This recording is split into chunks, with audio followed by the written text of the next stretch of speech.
faut réfléchir un peu plus loin. Depuis l'accession de notre pays à l'indépendance, c'est toujours l'Est de la RDC qui est un problème. Vous parlez de l'agression actuelle, commençons par le début.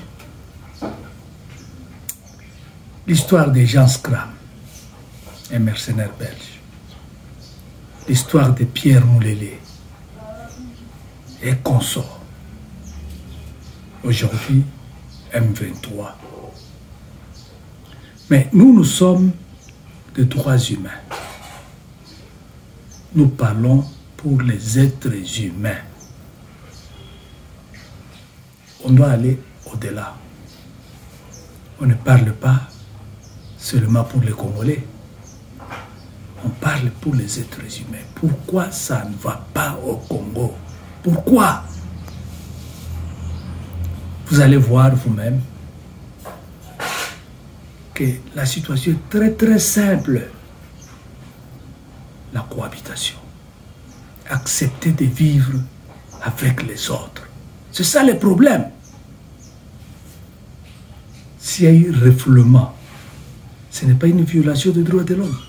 C'est une violation grave des droits de l'homme. Il y a un seul monde pour les êtres humains. Et nous devons faire un effort de s'accepter. C'est pour cela que nous avons lancé une campagne. Le Congo, le Rwanda et le Burundi sont obligés de vivre ensemble jusqu'à la fin du monde. Nous perdons le temps inutilement. Nous devons vivre ensemble. Qu'il soit un étranger. Il y a une loi de protection des étrangers dans un pays. Bientôt, nous allons commencer à déposer des plaintes. Que ce soit contre le gouvernement congolais, que ce soit contre le M23, que ce soit contre le Ouazalendo, et qu'on sort des rébellions de Mouleli, c'est tout ce monde-là. Pourquoi on doit faire souffrir les gens comme ça? Si vous visitez le camp de déplacés, regardez les enfants, regardez les femmes violées, regardez les gens, comment est-ce qu'ils vivent là-bas, sous les bâches. Asfoko a-t-il la capacité de faire toutes ces actions, de déposer des plaintes contre le gouvernement congolais? Pourquoi pas? Pourquoi pas? Vous allez voir le modèle, nous allons faire ça. Nous attendons un peu. Donc, c'est pour cela que nous avons commencé. Pas avec la CEPGL. Nous allons installer nos bureaux de l'Asfoko au Rwanda, au Burundi. Nous sommes au Congo. Et après, en Ouganda, au Kenya et en Tanzanie. Et au-delà. Nous devons réfléchir maintenant. Nous devons réfléchir. Pourquoi faire souffrir les gens inutilement?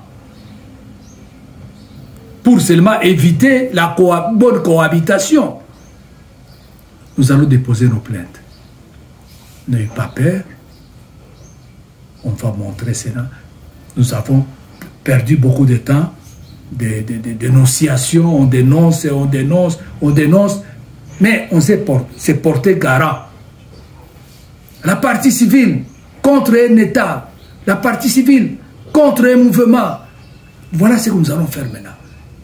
Je vais commencer par celui qui avait tué, brûlé un être humain et le manger. On va les prendre, on va l'appréhender dans quelques jours. Dans quelques jours, il y a déjà un mandat d'amener de l'auditorat qui est en train de circuler pour le capturer.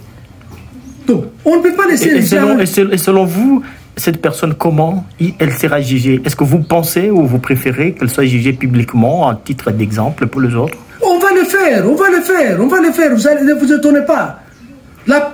Le mandat est en train de circuler contre ce monsieur. Et on va interdire à tout citoyen de ne pas se prendre, à tuer. Tout ça, c'est interdit. On doit interdire ça. On doit interdire ça officiellement. Quand on va le capturer, nous allons interdire ça. Ce n'est pas un bon système, ça. Ça fait la honte de notre pays Congo. Hein? Et on le fait en public. Et on voit partout au monde. Le gouvernement, bon, ça va, il faut qu'il y ait un gouvernement. Mais je commence à attendre, il y a des murmures par-ci, par-là, oh, telle province n'est pas aussi représentée. On n'en a pas besoin de représentation. On a besoin des êtres humains qui doivent supporter et impliquer le droit de l'homme. Remettez les droits aux citoyens. Du travail, on en a besoin. Il faut du travail. Il faut bien payer les gens. Il faut les routes. Il faut l'eau. Il faut l'électricité pour tout le monde. La santé pour tous. L'enseignement, ainsi de suite. C'est ce que nous avons besoin. Mais on n'a pas besoin de telle tribu ou telle tribu. On a besoin de gens qui respectent le droit de l'homme. Avec ces gens-là, on a besoin de gens qui doivent respecter les droits de l'homme. C'est ce que la population attend. Je le ferai. Je souligne, oui, je le ferai. Je vais déposer mes plaintes au niveau international contre un État qui violerait le droit de l'homme. Même la RDC, je l'ai dit ouvertement. Et c'est pour cela que nous allons commencer à installer nos bureaux et au Rwanda, et au Burundi, et en Ouganda, et en Tanzanie, et au Kenya. Nous allons installer nos bureaux là-bas. Nous allons faire ça. Pour commencer maintenant à éveiller la population. On a un seul monde pour tous les êtres humains. Et nous devons respecter un être humain. Ça, c'est ma mission. Je grandis, je vieillis. C'est ma dernière mission de faire de plainte des gens qui violeraient le droit de l'homme. Et même un État. En fait, je remercie tout le monde qui vont tomber sur cette vidéo et de nous accompagner. C'est une lutte que nous menons pour sauver le monde. Unissons le monde. Ça, c'est notre mission, d'unifier le monde. Je vous remercie. Merci beaucoup, Dufina Tabou.